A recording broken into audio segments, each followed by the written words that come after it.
Assalamualaikum guys. So basically welcome to the Kasturdani group of education. आज जो हम start करने वाले हैं वो फर्स्ट ईयर की फ़िज़िक्स है. फर्स्ट ईयर की फ़िज़िक्स का पहला चैप्टर हम स्टार्ट करने वाले हैं जिसका नाम स्कोप ऑफ फिज़िक्स है. यहाँ पे लिख लेता हूँ चैप्टर 1 हमारे पास है स्कोप ऑफ फिज़िक्स. ठीक है, स्कोप ऑफ फिज़िक्स पढ़ेंगे हम. फिज़िक्स पढ़ेंगे. सबसे पहले जो मैं बात बताना चाहूँगा, फ़िज़िक्स पढ़ने से पहले आपको पता होना चाहिए कि फ़िज़िक्स है क्या. यहाँ पे कई स्टूडेंट्स होंगे जिनको पता ही नहीं है फ़िज़िक्स है क्या, उसकी प्रॉपर डेफिनेशन नहीं पता. आपने पढ़ी होगी मैट्रिक में, आपने पढ़ के भी आए होंगे, बट आपको अभी इस वक्त जब मैं पढ़ा रहा हूँ आपको यकीनन मैं मानता हूँ कि आपको फ़िज़िक्स की डेफिनेशन नहीं पता होगी. तो इसीलिए मैं बता देता हूँ आपको पहले फ़िज़िक्स है क्या. फिज़िक्स जो है study of matter, energy and the interaction between them, ये एक डेफिनेशन है.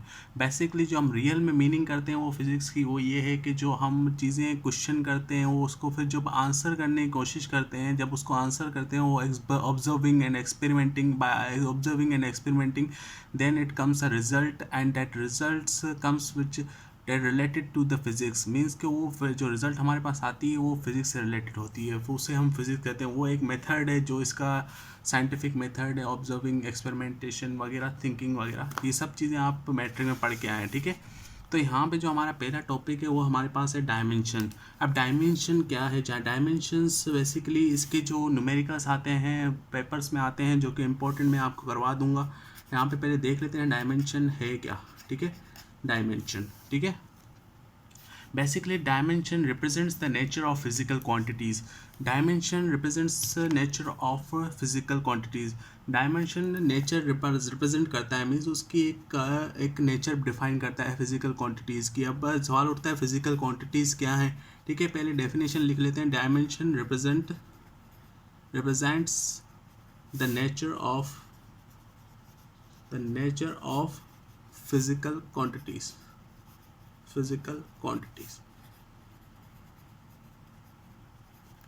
ठीक है, ये हमारे पास डेफिनेशन होगी. मैं आप सबसे जो भी मेरी वीडियो देख रहे हैं उनसे दरख्वास्त करना चाहूँगा कि प्लीज़ अपना एक नोटबुक और एक पेन ले लें, जिससे आप जो चीज़ें मैं आपको लिखवाता जा रहा हूँ, जो डेफिनेशन मैं आपको बताता जा रहा हूँ, तो आप लिख सकते हैं, जिससे आपको आपके लिए ईजीनेस हो जाए कि जब आपको रिवाइज़ करना हो तो मेरी वीडियोज़ आप ना देखें, डायरेक्ट अपना रिवाइजन करें, जिससे आप जब लिखेंगे ना तो आपका जो माइंड है वो सेट होगा. जो आप लिख रहे हैं वो माइंड को पता है कि आप क्या लिख रहे हैं.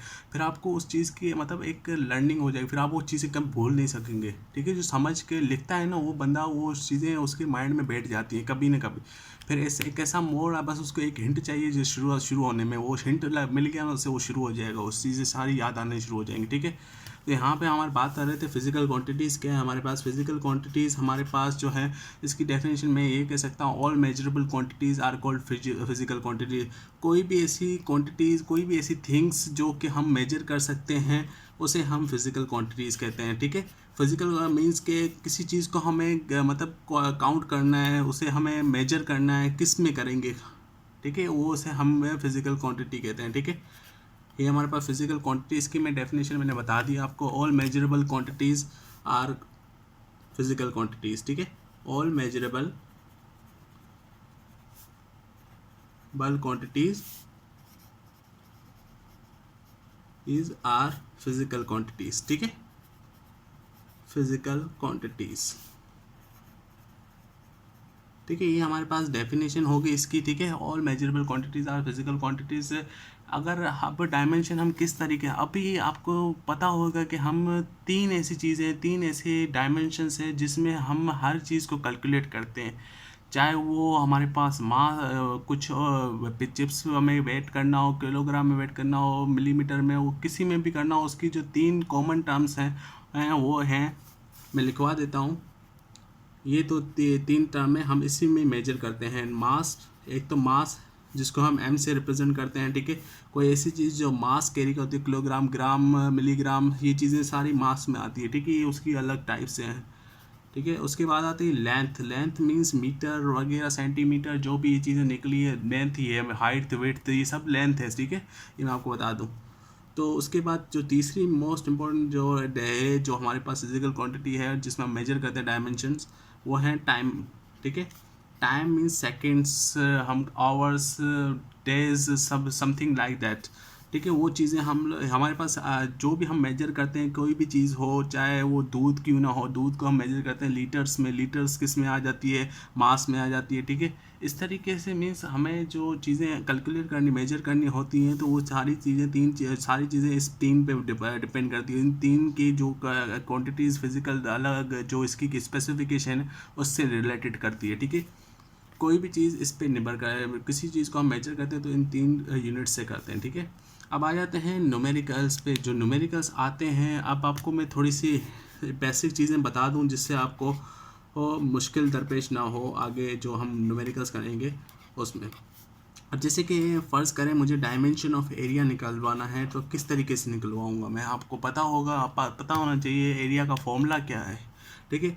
एरिया का फॉर्मूला क्या है हमारे पास? एरिया का फॉर्मूला है length into width, length into width, sorry breadth is called area. अब दोनों की आप बताएं मुझे लेंथ की जो यूनिट है, इन इसके हिसाब से लेंथ की क्या यूनिट होनी चाहिए। यकीनन एल होगा, मीटर में कैलकुलेट करते हैं तो एल होगा, और यहाँ पे ब्रेथ भी हम मीटर में कैलकुलेट करते हैं तो यहाँ पे भी एल होगा, ठीक है। इन दोनों को हम मल्टीप्लाई करवाएंगे तो क्या आएगा हमारे पास? एल स्क्वायर आएगा, ठीक है। एल स्क्वायर आ गया हमारे पास, ये एरिया की यूनिट है, ठीक है। एरिया की डायमेंशन है हमारे पास एल स्क्वायर। अब आप इसकी एसआई यूनिट देख सकते हैं, एसआई यूनिट इसकी क्या है? ओरिजिनल जो ऐसा यूनिट है मीटर स्क्वायर, जिसको हम मीटर किस में आता है? एल के स्क्वायर में आता है, एल स्क्वायर, कि यहाँ पे हमने प्रूव भी कर लिया। बेसिकली जो हमारे पास एसआई यूनिट ड्राइव्स होती हैं वो किससे ड्राइव करी जाती हैं? वो ड्राइव करी जाती हैं डायमेंशन से, ठीक है। उसकी जो फॉर्मूलाज होते हैं उसको डायमेंशनली मतलब प्रूव किया जाता है, उसके बाद जो एसआई यूनिट ड्राइव होती है, ठीक है। इस तरीके से आप किसी भी यूनिट की एसआई यूनिट भी ड्राइव कर सकते हैं थ्रू डायमेंशन प्रोसेस, ठीक है। मज़ीद आगे देख लेते हैं क्या है हमारे पास मज़ीद आगे देख लेते हैं वॉल्यूम की वॉल्यूम का डायमेंशन हम कैलकुलेट करते हैं, किस तरीके से करेंगे। यहाँ पे मैं लिख लेता हूँ वॉल्यूम, ठीक है। वॉल्यूम की हम ड्राइव कर रहे हैं, हमें किस तरीके से करेंगे सबको वॉल्यूम का पहली बात मैं बता दूँ, जो क्या नाम है, आपको जब भी आप किसी चीज़ को डायमेंशन ड्राइव कर रहे हैं किसी चीज़ की, तो आपको पहली बार उसकी जो फॉर्मूला है वो आपको पता होना चाहिए, ठीक है। उसका फॉर्मूला है क्या? Length into breadth into height, ठीक है। ये उसका फॉर्मूला है। अब इन सब की जो मुझे बताएं कि यूनिट क्या है, लेंथ की क्या यूनिट होती है? मीटर होती है। मीटर किस में आता है? लेंथ में आता है, एल। ब्रेथ की जो यूनिट क्या है? ऐसा यूनिट मीटर है, मीटर किस में आता है? एल में आता है। हाइट की जो यूनिट ऐसा यूनिट है वो मीटर है, मीटर किस में आता है? लेंथ में आता है, ठीक है। तो इस तरीके से हमारे पास 3 एल हो गए, 3 एल को क्या मल्टीप्लाई करेंगे, एल क्यूब आ जाएगा। वॉल्यूम हमारे पास क्या आ गया? एल क्यूब आ गया। बेसिकली अगर हमें प्रूव एक वेरिफिकेशन करनी है तो ऐसा यूनिट उसकी देख लें क्या है, मीटर क्यूब एल क्यूब भी हो सकता है, ठीक है। ये हमने वेरिफिकेशन कर ली, ठीक है। इस तरीके से हम सारी चीज़ों की मतलब डायमेंशन ड्राइव करते हैं। फर्स्ट कर लें मुझे वेलोसिटी की एक डायमेंशन ड्राइव करवानी, किस तरीके से करवाऊंगा मैं। यहाँ पे मैं लिखूँगा वेलोसिटी, ठीक है। मैंने वेलोसिटी लिखी। वेलोसिटी की जो फॉर्मूला है वो क्या है हमारे पास? Displacement, the rate of change of displacement upon rate of change of displacement is called velocity. Means के डिस्प्लेसमेंट अपॉन टाइम, ठीक है। ये उसका जो फॉर्मूला है, ठीक है, हमारे पास वेलोसिटी का, ठीक है। टाइम आ गया हमारे पास, ठीक है। अब इसकी हम देख लेते हैं इसका यूनिट्स किस तरीके से हम कर सकते हैं। डिस्प्लेसमेंट को हम किस तरीके से किस में कैलकुलेट करते हैं? मीटर में करते हैं, ठीक है। मीटर किस में आता है? एल में आता है। टाइम हमारे पास हम किस में कैलकुलेट करते हैं? सेकंड में करते हैं। सेकंड किस में आता है? टाइम में आता है, टी में आता है, ठीक है। तो इस तरीके से हमारे पास ये आ गया टी, ठीक है। वेलोसिटी की जो हमारे पास आ गई वो क्या आई है हमारे पास? एल टी इनवर्स, ठीक है। यहाँ पे हमारे पास वेलोसिटी की जो डायमेंशन आई ये है। बेसिकली इसकी ऐसा यूनिट क्या है हमारे पास? मीटर पर सेकंड, ठीक है। यहाँ पे क्या है? मीटर पर सेकंड। ये इन्वर्स कर दिया, यहाँ पे आप ये भी लिख सकते हैं मीटर पर सेकंड इन्वर्स, ठीक है। ये हमारे पास उसकी यूनिट है, ठीक है, बिल्कुल सेम है। और लिख देता हूँ मैं यहाँ पे, ठीक है। इस तरीके से हम ड्राइव करते हैं डिफरेंट, ठीक है। इस तरीके से हमने डायमेंशंस वगैरह ड्राइव कर लिए हैं, ठीक है। और मज़ीद अगर आपको देखने हैं जैसे कि फोर्स देख लें, फोर्स की आप ड्राइव करते हैं, देखें फोर्स किस तरीके से हम ड्राइव कर सकते हैं। फोर्स की हमने हेडिंग डाली, ठीक है। हमें फोर्स की निकलवानी है, ठीक है। डायमेंशन किस तरीके से कैलकुलेट करेंगे, यहाँ पे हम फॉर्मूला लिखेंगे, F = m है हमारे पास फॉर्मूला है, ठीक है। मास को मास तो मास रहेगा, मास को हम एम से कैलकुलेट करते हैं। एक्सेलरेशन किस तरीके से कैलकुलेट करते हैं, एक्सेलरेशन का फॉर्मूला आपको पता होना चाहिए, the rate of change of velocity, ठीक है। The rate of change of velocity means कि किस तरीके से करेंगे है यहाँ पे एल अपॉन टी, ये जो यूनिट है ये हमारे पास वेलोसिटी की जैसे कि हमने प्रीवियस निकाली, ठीक है। और अब नीचे जो हमारे पास rate of change of velocity, ये रेट ऑफ चेंज ऑफ है, ये वेलोसिटी, ठीक है। Rate of change of velocity हमारे पास आ गई एल अपॉन टी, ठीक है।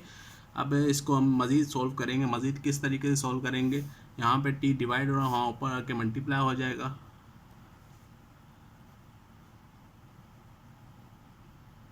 सॉरी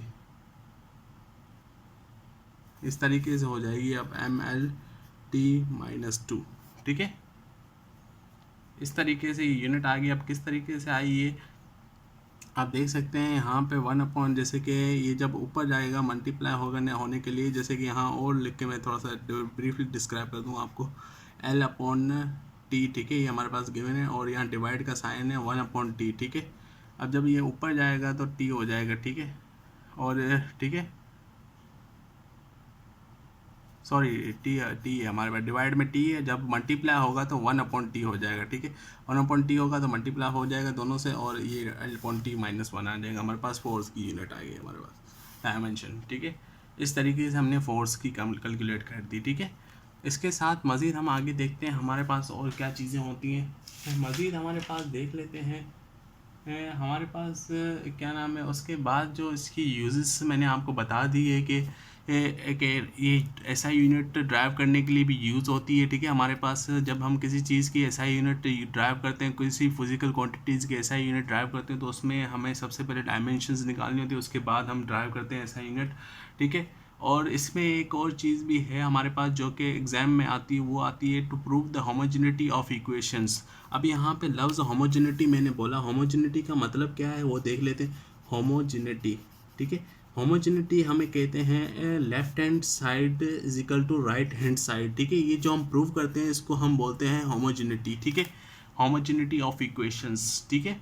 इस तरीके से हम इसे रिप्रेजेंट करते हैं। अब इसके ज़रिए यहाँ पे अब आ जाते हैं क्वेश्चंस, ठीक है। यहाँ पे क्वेश्चन किस तरीके से आते हैं, अब ऐसी इक्वेशंस आपको जो एग्ज़ाम में देगा, जैसे कि वी एफ प्लस वाई, ये एक फॉर्मूला है, फर्स्ट इक्वेशन ऑफ मोशन है, ठीक है। अब किस तरीके से v i plus a t, ठीक है, ये आपको इक्वेशन दे दी उन्होंने। अब यहाँ पे वी एफ भी गिवन है is equal to v i a t, ठीक है। ये बेसिकली प्रूवन है, मीन्स कि ये प्रूव की गई है, मतलब प्रूव है, इसीलिए आपको अब इसको मतलब सॉल्व करना है, सॉल्व होगी, ठीक है। इसका आंसर बिल्कुल एक्यूरेट आएगा, दोनों एक दूसरे की इक्वल है, left hand side is equal to right hand side है। अब आपको प्रूव करना है, ठीक है, ये मतलब ये प्रूव हो चुकी है, बेसिकली प्रूव होती है, इसीलिए तो ये हम यूज़ करते हैं। बेसिकली वेलोसिटी की जो हमारे पास यूनिट होती है वो क्या है हमारे पास, एल अपॉन टी, मीन्स के rate of change of displacement upon time, ठीक है। ये आ गया हमारे पास, इसकी वेलोसिटी सेम है, वैन इनिशियल वेलोसिटी या फाइनल वेलोसिटी, तो ये हमारे पास ये आ गया, ठीक है। अब हमारे पास एक्सेलरेशन है, एक्सेलरेशन को हम किस तरीके से करते हैं, एल अपॉन टी ये स्क्वायर आ जाता है, ठीक है, हमारे पास, ठीक है। और टी को हम टी से कैलकुलेट करते हैं। अब टी से टी कट जाएगा तो यहाँ पर हमारे पास प्लस है L upon T plus L upon T, ठीक है, हमारे पास एल अपॉन टी आ गया, ठीक है, एल अपॉन टी यहाँ पे, ठीक है। इस तरीके से हमारे पास एल अपॉन टी आ गया, ठीक है। एक और यहाँ पे रूल लिख लें, रूल क्या है हमारे पास, रूल लिख लें, डायमेंशंस आर नॉट एडिड और सब्ट्रैक्टेड, ठीक है, ये रूल है हमारे पास, डायमेंशंस आर नॉट एडिड और सब्ट्रैक्टेड, ठीक है। ये हमारे पास रूल है जो कि हमें इम्प्लीमेंट करना होता है, ठीक है। Dimension are not added and subtracted, that's why L upon T is equal to L upon T, ठीक है। इस तरीके से ये प्रूव हो गई, प्रूव्ड, ठीक है। इस तरीके से हमने होमोजेनिटी ऑफ इक्वेशन प्रूव की, ठीक है। इस तरीके से हमें इक्वेशंस प्रूव करनी होती हैं, ठीक है।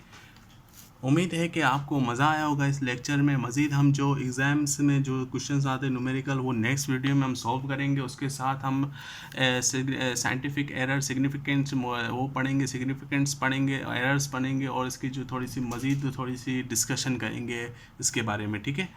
तो आज के लिए इतना ही, अल्लाह हाफिज़। उम्मीद है नेक्स्ट वीडियो में आपसे मुलाकात होगी। सो आई होप कि आपको वीडियो अच्छी लगी होगी। अगर आपको अच्छी लगी है तो लाइक कीजिए, सब्सक्राइब कीजिए और शेयर कीजिए। और अगर आपको कुछ क्वेश्चन पूछने हों तो आप कमेंट बॉक्स में कमेंट कर सकते हैं और अपने दोस्तों के साथ ज़रूर शेयर कीजिए और सब्सक्राइब कीजिए, जिससे आपको हमारे नई नई वीडियोज़ अपलोड हो तो आपको पता चलता जाए और आप उसके मतलब एक सीक्वेंस वाइज पढ़ते रहें। ठीक है, थैंक यू, अल्लाह हाफिज़।